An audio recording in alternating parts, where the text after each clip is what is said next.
오늘은 인생에서 정말 중요한 개념에 대해서 한번 이야기를 아주 진지하게 나눠보도록 하겠습니다. 이게 되게 중요한데 듣고 나면 다 아는 단어인데 고민을 해보신 적은 거의 없으실 거예요. 그래서 오늘 저랑 짧은 시간이지만 제발 한 번만 딱 고민을 해주셨으면 좋겠습니다. 여러분을 위해서. 자, 여러분, 이게 많으면은 인생이 한 방에 역전도 가능합니다. 뭐 로또야? 얼마나 막강하길래 인생이 한 방에 역전이 가능할까요? 뜬구름 잡는 얘기 없이 제가 실사례 말씀드릴 겁니다. 반대로 이거에 대해서 이해도가 낮으시거나 이게 없어, 그러면은 억울한 상황을 경험하실 수도 있으십니다. 도대체 뭐길래 이렇게 극과 극의 현상이 나타날까요? 추측하기 되게 어려우실 거예요. 왜? 고민을 거의 안 해보신다니까요. 정답 알려드리도록 하겠습니다. 바로 신뢰입니다. 그러면 또 그렇게 생각하시는 분들 있을 거예요. 무슨 도덕책, 윤리책에 나올 것 같은 신뢰에 대해서 얘기를 하냐. 그게 무슨 돈이랑 상관이 있고, 그게 무슨 한방 역전, 무슨 그게 뭐 10배, 무슨 10분의 1 그런 게 그게 왜 나오냐. 제가 아주 차근차근 자세히 설명해 드리도록 하겠습니다. 너무 중요한데 고민을 안 하죠. 우리나라는 여러분 참고로 저신뢰 사회입니다. 그래서 먹고 살만한데 뭔가 고달픈 겁니다. 벌써 이게 저신뢰 사회에서 오는 문제입니다. 자, 질문 하나 드려볼게요. 자, 여러분은 얼마나 깊이, 얼마나 많은 분들에게 신뢰받고 계신가요? 반대로 얼마나 많은 사람들을 얼마나 깊이 신뢰하고 계신가요? 이거 거의 대답 못 하실 거예요, 생각보다. 왜냐면 고민을 많이 안 해봤다니까요. 근데 우리나라는 저신뢰 사회이기 때문에 그렇습니다. 음? 제가 방금 뭘 말씀드렸냐면은 신뢰 자본에 대해서 말씀드린 거예요. 이거의 총합은 여러분의 신뢰 자본입니다. 이거는 무형 자산이지만 눈에 보이진 않지만 여러분 인생에서 어마어마하게 작용을 합니다. 이게 여러분들이 하는 일이랑 연결되면은 여러분이 하는 일의 부가가치가 10배가 될 수도 있고 반대로 10분의 1이 될 수도 있습니다. 자, 여러분, 그럼 또 이 질문을 안 드릴 수가 없어요. 그럼 어떤 사람을 우리가 신뢰할까요? 이것도 대답하기가 어렵습니다. 고민을 안 해본 주제이기 때문에. 그럼 뭐 이런 정도는 나올 수 있겠죠. 약속 잘 지키는 사람. 그거는 맞는 얘기죠. 근데 이거는 되게 일부분입니다. 크게 두 가지를 생각해 보시면 돼요. 여러분, 신뢰는 실력 있는 사람, 그 다음에 일관성 있는 사람이 얻을 수가 있습니다. 자, 이제 차분히 제가 이 신뢰가 얼마나 중요한지 설명해 드릴게요. 자, 여러분, 인생에서 기울기값이 처음으로 좀 정확하게 결정되는 순간이 있습니다. 여러분, 인생에서 기울기값은 계속 바뀝니다. 높게 결정됐다가 꼬꾸라지는 경우도 있고 기하급수로 올라갈 수도 있고, 여러분이 인생에서 기울기값은 계속 업그레이드 할 수 있으니까 늦은 때라는 건 없어요. 그런 거에 너무 좌절하실 필요 없고, 언제 어떻게 마음 먹고 시작하고 졸고하냐 그 싸움입니다. 아셨죠? 근데 팩트는 팩트. 뭐 어떤 사람은 일찍 좋은 기울기 값이 결정되겠죠. 언제죠? 명문대 입학했을 때. 명문대 입학하면 높은 기울기 값을 갖고 사회초년생으로서 세상을 시작할 수가 있습니다. 왜? 여러 가지 이유가 있겠죠. 뭐 똑똑해지는 것도 있고 여러 가지가 이유가 있는데 되게 중요한 사실이 있습니다. 바로 어렸을 때부터 빨리 신뢰 자본을 얻습니다. 자, 여러분, 제 사촌 동생이 있습니다. 가상의 사촌 동생. 여러분은 누군지도 모르고 이름도 모릅니다. 만나본 적도 없어요. 그 친구 서울대 나왔습니다. 벌써 여러분은 생각을 하게 됩니다. 그 다음에 추정을 하게 됩니다. 추측을 할 수 있습니다. 어떤 추측? 어렸을 때 공부 잘했고 열심히 했구나. 누군지도 모르는데 제가 서울대 나왔다는 말에 여러분은 이 친구한테 긍정적인 감정을 느낄 확률이 높습니다. 이게 바로 신뢰 자본의 무서움이고 힘입니다. 그러면은 어떻죠? 아, 신뢰 자본이 이렇게 작용하는구나 깨달으셨으면은 신뢰 자본을 쌓으려고 노력을 엄청나게 하셔야 돼요. 노력을 엄청나게 하셔야 됩니다. 네? 자, 더 쉽게 설명해 드릴게요. 왜 신뢰가 실력에 비례하고 실력 있는 사람이 높은 신뢰 자본을 갖고 가는가? 자, 의사 선생님 두 분이 계십니다. 한 분은 이제 1년 차, 전문의 끝내고 1년 차시고 한 분은 15년 차예요. 누구에게 수술을 받으시겠습니까? 뭐 크게 고민 안 하고 거의 90% 이상은 15년 차 선생님한테 수술을 받는다고 하실 겁니다. 왜? 경험이 쌓였으니까 실력이 있을 거다라고 다 추정을 합니다. 여러분, 우리는 이렇게 수많은 결정들을 신뢰 기반으로 합니다. 자, 그럼 벌써 힌트가 생겼죠? 신뢰 자본을 쌓는 게 너무 중요합니다, 여러분. 신뢰 자본을 계속 쌓으셔야 돼요. 그러면은 경험의 누적을 통해서도 실력을 쌓으시면은 아까 의사 선생님도 똑같은 의사 선생님인데 15년 이렇게 진료하신 분은 신뢰 자본이 더 많겠죠. 그래서 뭔가를 꾸준히, 그러니까 허송세월 보내면 안 되고 뭔가를 하셔야 됩니다. 그래서 그걸 꾸준히 쌓으면은 신뢰 자본이 쌓입니다. 근데 또 팁을 하나 드리면은 인계점을 넘으면은 신뢰 자본이 팍팍 쌓입니다. 예를 들면 대학을 졸업한다. 이런 게 신뢰 자본이 쌓이는 겁니다. 왜? 보세요. 똑같은 서울대생인데 얘는 우수한 학점으로 졸업을 했고 얘는 자퇴했어. 그럼 벌써 뭔가 이유가 있겠지만 그냥 이유 없이 생각했을 때는 사회적 신뢰 자본에 근거해서 우수한 성적으로 졸업한 친구에게 뭔가 더 가중치를 주게 됩니다. 이게 여러분 인계점을 넘기냐 안 넘기냐입니다. 제가 꿀팁 하나 드리면은 그런 게 있어요. 그러니까 신뢰 자본으로 보여주기가 어려운 것들이 있어요. 근데 예를 들면 독서 같은 거거든요. 독서를 통해서 여러분이 내공을 쌓거든요. 그래서 여러분이 그냥 독서를 하는 것보다 그래서 서평이 중요한 겁니다. 여러분 블로그 공짜잖아요. 그 다음에 네이버 블로그 같은 거 잘하면 광고 수익도 받을 수 있을 거거든요. 그러니까 그런 걸 기록으로 남겨놓는 게 중요합니다. 기록이 누적되면은 그냥 말로만 떠드는 것보다 더 높은 신뢰 자본을 가져갈 수가 있습니다. 그 다음에 여러분이 항상 포트폴리오가 준비가 돼 있으셔야 돼요. 왜? 여러분은 나름 신뢰 자본을 쌓았어요. 근데 그게 팩트라면은, 그게 여러분이 쌓은 게 진짜 실력이라면은 그거를 구름자전을 설명하는 것보다 이렇게 포트폴리오로 짜잔 하고 보여주면은 여러분의 신뢰 자본을 되게 빠르게 납득시킬 수가 있고 빠르게 저 사람에게 전달할 수가 있습니다. 그걸 구구절절 설명하고 뭐 하고 하면은 되게 뭔가 이렇게 신뢰 자본을 효과적으로 쓸 수가 없어요. 신뢰 자본을 효과적으로 쓸 수가 없습니다. 자, 우리 이제 신뢰 자본에서 실력 측면에서 이해했는데 다음에 이제 일관성이 있잖아요. 이 두 개가 합쳐진 케이스로 제가 인생 역전한 케이스 한번 말씀드릴게요. 제가 작년에 제가 막 1000억 자산가도 아님에도 불구하고 여러분 1억은 큰 돈이거든요. 100억 있어도 여러분 1억은 100분의 1이잖아요. 그렇죠? 정말 큰 돈이에요. 예? 근데 제가 이거를 그냥 일반 주식이 아니라 진짜로 망할 확률이 90%인 스타트업에, 왜냐면 그거는 통계가 그래요, 여러분. 스타트업에 제가 1억이나 투자를 했습니다. 왜 그랬을까요? 그 대표님이 신뢰하기 때문에. 그 대표님은 저는 어떻게 신뢰했을까요? 제가 멘토링 프로젝트에서 만난 친구거든요. 실력이 있고 되게 일관성 있으면 오랫동안 지켜봤습니다. 그러니까 투자를 안 할 이유가 없었습니다. 근데 어떤 일이 있었냐? 1억을 투자했는데 그러면은 10억의 기업 가치면 10% 갖고 오겠죠? 제가 10분의 1이니까. 근데 이 기업이 원래 이제 10억의 기업 가치로 투자를 한번 받은 적이 있었어요. 근데 뭐 그 다음에 뭐 이제 50억도 받을 수 있고, 뭐 근데 얼마 안 돼서 아직은 뭔가를 증명하지 못했기 때문에 다음 밸류는 못 잡고 있었는데 제가 신뢰를 기반으로 100억을 잡아줬습니다. 난 1%만 달라고. 이 친구도 너무 놀라고 주변 사람들도 많이 놀랐대요.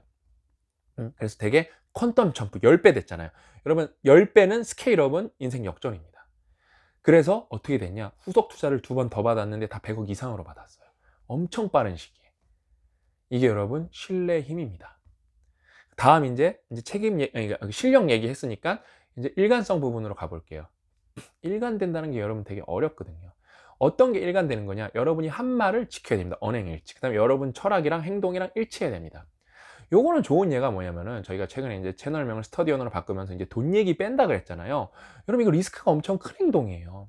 왜냐면 멀쩡하고 그냥 녹스 인플루언스 이런 거 보시면 저희 구독자가 주는 날이 없어요. 맨날 늡니다. 근데 저희가 이제 이게 어나운싱을 했잖아요. 알려드렸잖아요. 뭐라고? 돈 얘기가 반 이상이었는데 그걸 빼겠다고 말씀드렸어요. 그럼 어떻게 되죠?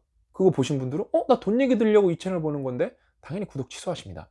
그래서 5년 만에 최초로 저희가 마이너스 구독자가 조금 나왔습니다. 사실 저희는 어느 정도로 리스크 계산을 했냐면은 하루에 1000명씩 매일 나올 수도 있다. 1년 동안. 그래서 40만 명 빠질 수도 있다. 이 정도 감수하고 가자. 왜? 일관성을 지키기 위해서. 우리는 어떤 채널이었죠? 공부, 자기계발이 이 채널의 철학입니다. 돈만 보면은 여러분 어떻게 해야 되죠? 돈만 보면은, 신뢰가 아니라 돈만 보면은 자기계발 얘기를 빼야죠. 왜냐면은 돈 얘기로 구독자 되신 분들이 훨씬 많으시거든요.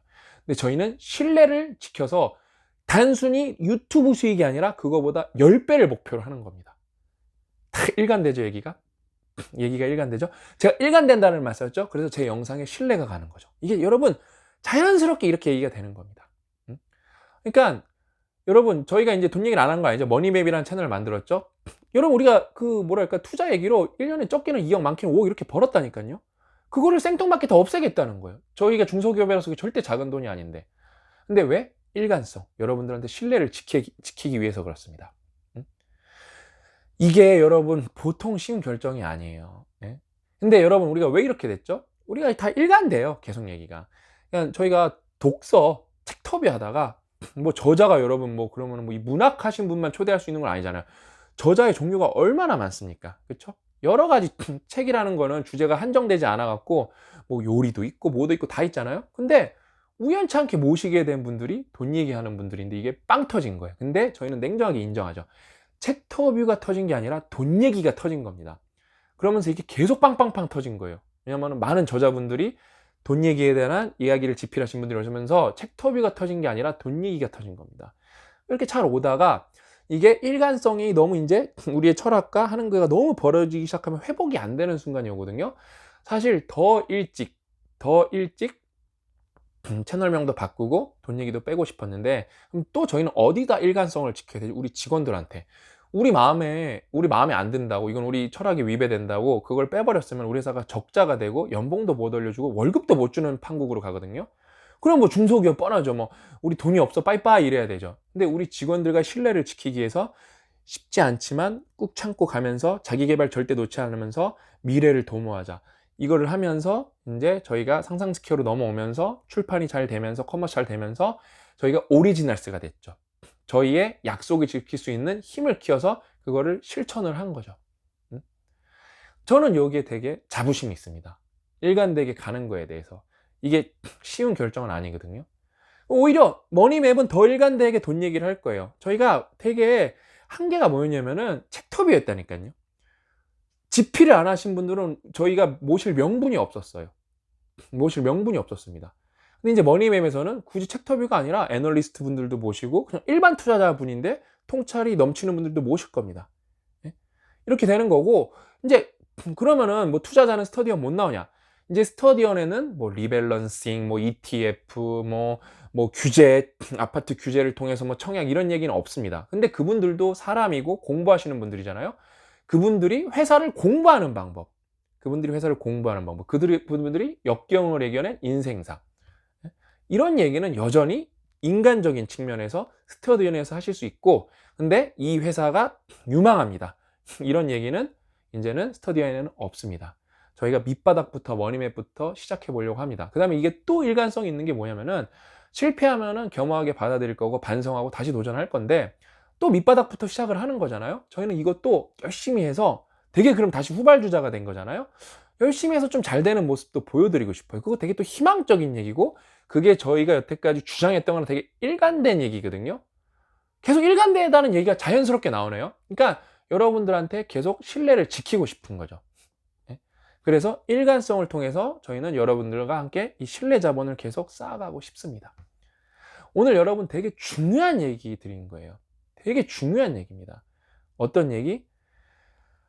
신뢰 자본은 여러분의 인생에 무형 자산이지만, 안 보이지만 어마어마한 영향을 미치고, 이 신뢰 자본을 쌓으려면 두 가지를 이해를 해야 된다. 첫 번째는 실력과 두 번째는 일관성.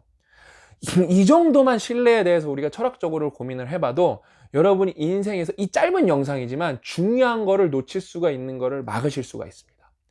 되게 중요한 거거든요. 그러니까 고 작가님이 되게 멋있는 사람이 뭐냐면은, 진짜 나는 이런 의리파를 못 봤어요. 뭐죠? 신뢰죠. 의리가 있으니까 신뢰가 있는 거예요. 항상 의리를 지키려고 그래요. 그 다음에 저희가 여러분 스터디언 이름 바꾸려면 그냥 언제든지 이름만은 바꿀 수가 있었죠. 근데 왜 바꿨냐? 이제 커뮤니티가 나오거든요. 명분. 여러분, 명분을 갖는 것도 신뢰 자본을 키우는데 엄청난 영향을 미칩니다. 그러니까 저희는 여러분 입만 뭐 이렇게 나불나불 떠드는 게 아니라, 저희도 여러분 힘들거든요. 저희도 고달프거든요. 꾸역꾸역 올라가는 모습을 그냥 솔직하게, 우리 좀 부족하지만 여러분들한테 다 공유해드리고 싶은 거예요. 제가 고 작가님한테 들었던 얘기가 뭐냐면은, 뼈아대 할 때 너는 이런 얘기도 영상에서 얘기하냐? 이런 얘기를 고 작가님이 상의 없이 방송을 하니까 난감한 표정을 지으면서, 야, 무슨 이런 얘기까지 영상에서 해? 아이, 다 뼈독자들 들으셔야죠. 그냥 5년 동안 이렇게 살아왔어요. 근데 여러분한테 마지막으로 말씀드리고 싶은 건 뭐냐면은, 제가 그렇게 알려진 사람은 아니지만 저를 오랫동안 좋아해 주신 분들이 있어요. 팟캐스트 시절 때부터. 이거 하겠다. 실패한 것도 많습니다. 겸허하게 인정하고 부족함을 받아들인 것도 많습니다. 근데 이거 해야지 한 거 정말 열심히 지키고 있어요. 좋은 조직 문화 만들어야지. 신뢰 관점에서 저는 우리 직원들한테 엄청난 신뢰를 받고 있습니다. 누가 그거는 네 착각이지 그렇게 말씀하실 수 있겠지만, 저는 자신 있습니다. 왜냐면은 제 착각이면 저희 회사가 무너질 겁니다. 저도 저희 직원들을 엄청나게 신뢰합니다. 신뢰로 똘똘 뭉친 집단이기 때문에, 여러분, 신뢰가 넘치는 집단은 왜 돈을 많이 버냐면은 제약이 적습니다. 의사결정이 빠릅니다. 저는 고 작가님과 신뢰를 200%씩 하고 있거든요. 저는 고 작가님이 어떤 의사결정을 해도 믿습니다. 그다음에 고 작가님도 저랑 신뢰하고 있기 때문에 제 의사결정을 믿고 만약에 필요한 거는 빨리 상의를 합니다. 근데 서로 각자 의사결정을 내면서 빨리빨리 나오게 하나의 집단에서 두 명의 의사결정을 각자로 내리면서 빨리빨리 나아가고 있기 때문에 엄청 빠르죠. 그래서 저희가 어떻죠? 영업이익이 계속 1억에서 기다가 작년에 10배. 인생 역전이 된다니까요. 회사가 역전이 된다니까요. 그러니까 어떻죠? 우리 상상스퀘어에서 3년차 직원은 무조건 순차적으로 올라서 연봉 4천만 원, 수당 180만 원. 그래서 4,180만 원. 중소기업인데 여러분 3년 차면 4,180만 원, 세전 4,180만 원이고, 그다음에 저희는 정말로 이게 자랑이에요. 그러니까 우리나라가 여러분 저신뢰 사회이기 때문에 저는 이게 자랑이에요. 뭐 약속이잖아요. 야근했으면은 야근 수당 법이 정해놓은 걸 줘야 되는 게 약속이잖아요. 저희는 그거 정말 칼같이 지킵니다. 주말에 일하죠. 칼같이 지킵니다. 휴가 못 보내주죠. 휴가 수당 다 줍니다. 뭐예요? 약속을 지켜서 신뢰를 얻는 겁니다. 신뢰 조직이기 때문에 작지만 빨리 치고 나갈 수가 있는 거예요. 정말로 여러분 그냥 줄줄 나오잖아요. 다 신뢰에 관한 얘기입니다. 그러니까 여러분들도 이 영상을 통해서 정말로 신뢰를 신뢰를 얻는 사람이 되셨고, 약속을 잘 지켜서 신뢰를 꼭 많이 얻으셨으면 좋겠습니다. 그래서 많은 신뢰 자본을 쌓으셨으면 좋겠고, 마지막으로 간단한 얘기 해드릴게요. 여러분 약속 잘 지키시나요? 여러분 정시에 얼마나 제대로 가시나요? 얼마나 제대로 가시나요? 예? 뭐 5분 늦었어요? 차 밀렸어요? 차 밀릴 줄 모르셨어요? 당연한 거 아니에요? 전철 타고 갔는데 차는 안 밀리잖아요. 근데도 우리는 그렇게 약속을, 코리안 탐이라는 게 있습니다. 안타깝죠. 우리나라 수준입니다. 저는 그래서 항상 1시간 30분 전에 일찍 도착하려고 합니다. 그래서 예전에는 책을 읽었고, 여기서 깨알같이 또 홍보 하나 하면은 요즘에는 영어 독립 퀴즈를 푸는데 5분만 풀어도 10분만 풀어도 이게 그렇게 좋습니다. 네, 그렇게 좋습니다. 영어 독립은 왜 신뢰가 있을까요? 데이터 기반입니다. 무서운 거예요, 여러분. 이게 다 신뢰 싸움입니다. 그래서 약속 잘 지키셨으면 좋겠고, 약속 시간에 미리 나가셨으면 좋겠고, 30분 기다릴 때 깨알같이 저희 회사 홍보하면은 영어 독립 30분 풀어보셨으면 좋겠다. 이렇게 이야기하면서 오늘 영상 여기서 마치도록 하겠습니다. 저는 다음 시간에 또 알찬 얘기로 찾아뵙도록 하겠습니다. 또 만나요.